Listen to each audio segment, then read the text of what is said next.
पेश। जी बिल्कुल, आज जो है वो चीफ जस्टिस की सरबराही में 5 रुकनी बेंच ने इमरान खान के जो तौहीन अदालत का केस है उसकी समाअत की है। और आज के केस की हाईलाइट तो यही थी कि आज इमरान खान साहब पर फर्द जुर्म आयद होनी थी, लेकिन जब ये केस अभी शुरू होना ही था तो उससे पहले से ही एक्सपेक्टेड यही था कि खान साहब जो है वो माफ़ी मांग लेंगे। अब ये माफ़ी जो है वो वर्बली हो सकती थी, क्योंकि गुज़श्ता जितने दिन का जो गैप था उसके दरमियान में उनकी तरफ से कोई तहरीरी माजरत या तहरीरी गैर मशरूत माफ़ी का कोई हल्फनामा नहीं आया था। तो आज जब समाअत का आगाज़ हुआ तो आज जो है वो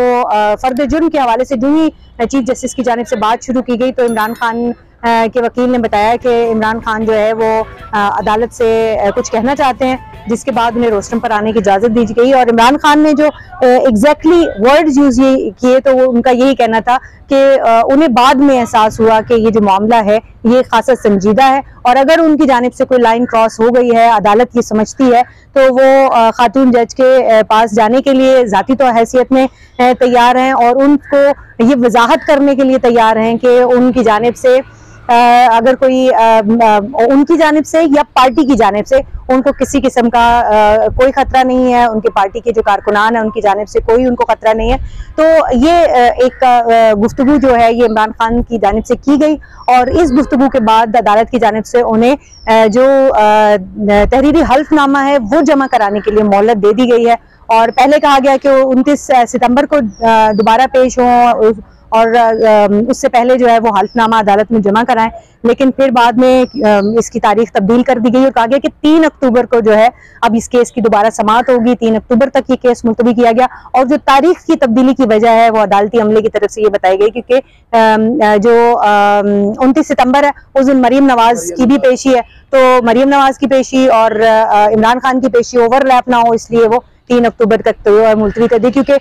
जब इमरान खान ने अदालत में पेश होना होता है तो उस वक्त उससे पहले जो है वो पूरे शहर को कॉर्डन किया जाता है,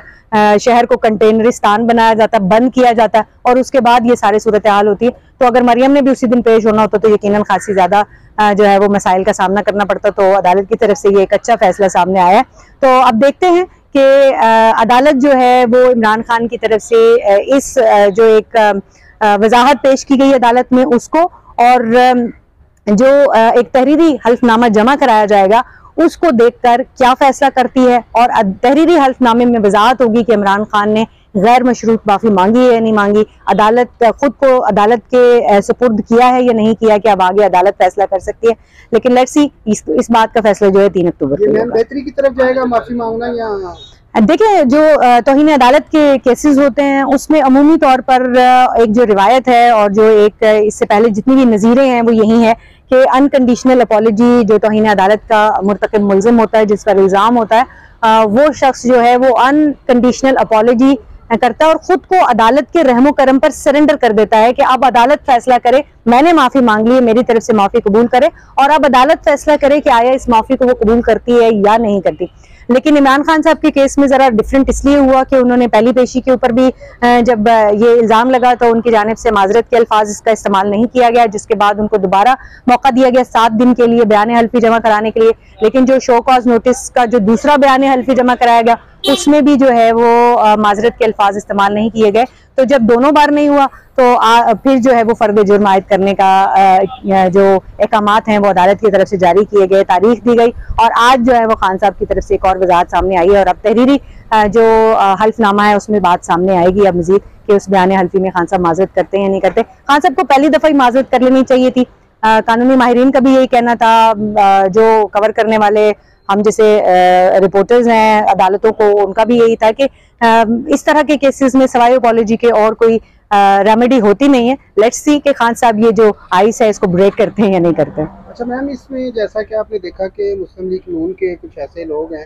जिनको माफ़ी का मौका नहीं मिला, जैसे निहाल हाशमी साहब हैं और दानियाल अजीज़ साहब हैं और ऐसे काफ़ी सारे केस हैं, उनको मैडम ऐसे कोई पहले कभी नहीं रिलीफ मिला कि वो माफ़ी मांग सके अदालत से? नहीं, उनको माफ़ी मांगने के लिए बिल्कुल ये कहा गया था कि उन पर जो तौहीन अदालत लगी, यूसुफ रजा गिलानी साहब भी हैं, उन पर तौहीन अदालत लगी, उसके बाद तौहीन अदालत लगने के बाद जो है वो उनसे भी इसी तरह से शो कॉज के जरिए जवाब तलब किया गया। उन्होंने माफ़ी मांगी और उनकी माफी जो है वो एक्सेप्ट नहीं की गई थी। अब ये तय किया जाता है क्योंकि ये उनकी माफी जो है वो एक्सेप्ट नहीं की गई थी, और अब जो है वो ये माफी एक्सेप्ट होती है या नहीं होती, तो ये देखते हैं इसका फैसला। ये बयान हल्फी जो तहरीरी सूरत में आएगा वो अगर आप गैर मशरूत माफी मांग भी लें तो वो एक्सेप्ट होगी या नहीं होगी, ये सिर्फ जजेस की सवाबदीदी और जजेस ही तय कर सकते हैं। और 3 अक्टूबर तक आप भी इंतजार कीजिए, हम भी करते हैं क्या होता है। Thank you ma'am.